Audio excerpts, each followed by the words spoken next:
चलिए बहुत ही इंटरेस्टिंग ना एक कहानी बताती हूँ अपने हॉस्टल टाइम की। और क्या होता है ना, हॉस्टल में जो वॉशरूम्स होते हैं ना वो बहुत सारे होते हैं और एक रो में गए होते हैं खूब सारे।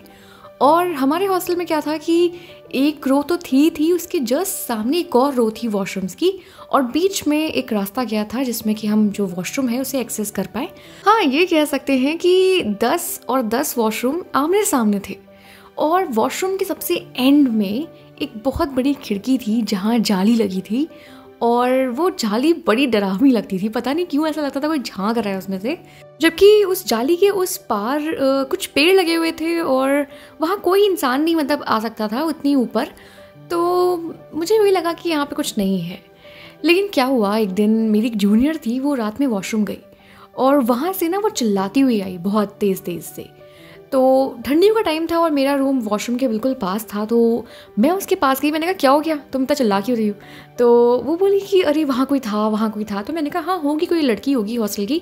वो कह रही नहीं वो कोई हॉस्टल की लड़की नहीं थी, वो कोई भूत था और मैं बहुत मुश्किल से भाग के आई। और मैंने कहा कहाँ? कि सबसे आखिरी वाले उस पर। अब भाई मेरी हिम्मत ना हो कि मैं उस आखिरी वाले वॉशरूम में जाके देखूं कि वहाँ कौन है। मैंने कहा बहन जाके सो जाओ, और ऐसा तुम्हारा सपना होगा, ऐसा कुछ है नहीं, मतलब कि तुमने इमेजिन करा होगा खुद, ऐसा कुछ होगा नहीं। लेकिन वो मानने को तैयार नहीं थी और वो रो भी रही थी। तो मैंने कहा चलो ठीक है, इससे बोल देती हूँ अरे यार अब मत जाना वहाँ पे, ठीक है। तो ऐसा करके ना सुबह हो गई, और जब मैं एक्चुअली उस हॉस्टल में आई थी ना, तो मेरे सीनियर्स ने ऑलरेडी मुझे ये बताया हुआ था कि वो जो लास्ट वॉशरूम है ना उसमें मत जाना, क्योंकि वहाँ पे जो भी आता है यहाँ पे उसको लास्ट वॉशरूम में कुछ दिखता है और वो डर जाता है, इसलिए तुम भी मत जाना। तो मुझे ये बहुत पहले से पता था, लेकिन मैं लास्ट में क्यों जाऊँगी? नहीं मैं कभी वहाँ गई और ना ही मैंने कभी एक्सप्लोर किया। लेकिन क्या हुआ कि जैसे ये सेशन ख़त्म हुआ और अगला सेशन शुरू हुआ, तो नए बच्चे आने शुरू हो गए। और मैंने भी ये बात ना बताई जो नए बच्चे आए थे वहाँ पे। तो उसमें से एक लड़की थी जो मेरी क्लासमेट थी, और वो बहुत डेयरिंग थी, मतलब वो उसको बिल्कुल डर लगता नहीं था। जब मैंने उससे कहा ना कि यार लास्ट वाले में रात में मत जाना, और रात में यार पता नहीं वहाँ पे कौन है क्या है, मैं कभी गई नहीं और तुम भी मत जाना, तो उसने कहा कि ऐसा कुछ नहीं होता, ये सब बकवास है, मैं इस सब चीज़ों को नहीं मानती। तो उसका दिमाग ना उसी चीज़ में लग गया कि यार मुझे कुछ एक्सप्लोर करना है, मतलब वहाँ जाके देखना है कि आखिर है कौन, और अगर है तो वो क्या है, कौन है, या फिर कोई अफवाह है ये। तो वीकडेज़ पे ना हमारा स्कूल होता था, तो फिर बहुत ही ज़्यादा हेक्टिक शेड्यूल था हम लोग का, तो रात में जगना हो नहीं पाता था।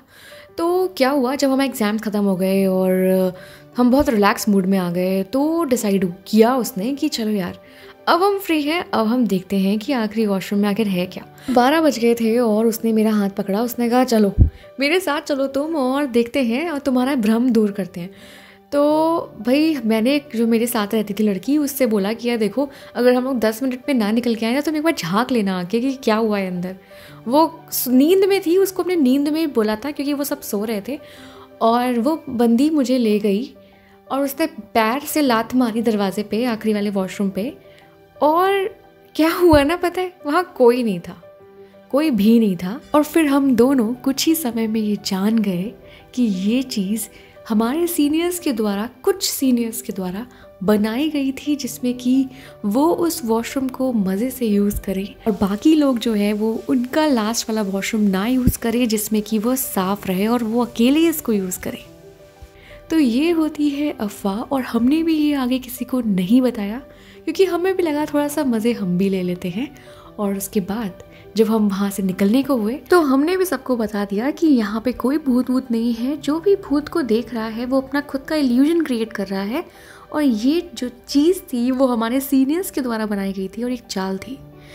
तो जब तक आप खुद ना कुछ देख लें, समझ लें, तब तक आप किसी पे यकीन ना करें, क्योंकि लोग ना बहुत ज़्यादा ही चालाक पड़े हैं। तो डरने का नहीं और आगे बढ़ने का।